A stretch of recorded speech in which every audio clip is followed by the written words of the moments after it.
So, 1, 2, 3, 4, 5, 6, 7, 8, 9, 10. So, ayan mga kasi. So, ito yung ating combo deal. So, 10 boxes kagad ang marireceive nyo na cookies, biscuit. Ayan. So, lipat natin sa kabila. Ayan. So, meron tayong hot choco flavor. Meron tayong assorted chocolate. Meron tayong biscuit butter. And then, meron tayong chocolate cookies. So, ito na mga kasi. So, ito yung ating butter cookies. Ayan.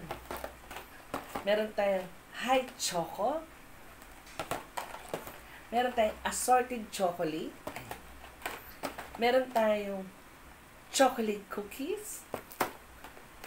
At meron tayong milky biscuit. So, mga kasi, sa loob ng box, meron kagad kayo mag-receive na 10 iba-ibang flavor na cookies. So, naghahalaga to ng 228 po mga kasis. And then, kung meron kayong tindahan, so, pwede to mga kasis. Dahil, itong mga cookies na to, magugustuhan ng mga bata. Lalo na sa street namin, maraming bata dito mga kasis. So, magbubukas tayo ng isa. Para makita natin kung ano yung nasa loob. Kasi na-excite talaga ako, kaya ako napa-order.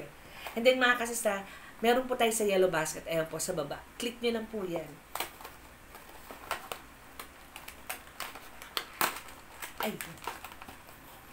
So, ito na siya mga kasi. Sa loob ng isang box, merong 10 piraso. Tama ba ako? Ayan. So, 10. 1, 2, 4, 6, 8, 10. So, 12, 11. 11 po siya.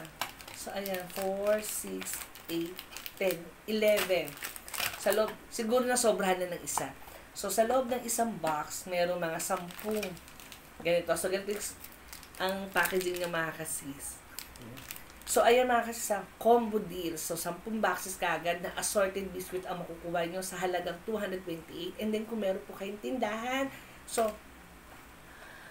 patok na patok sa mga estudyante natin, lalo na sa mga bata sa ating mga streets. Oo. So, mga kasis, click nyo lang po dyan sa yellow basket. Ayun po sa baba. Ayan, meron po tayo dyan combo deals.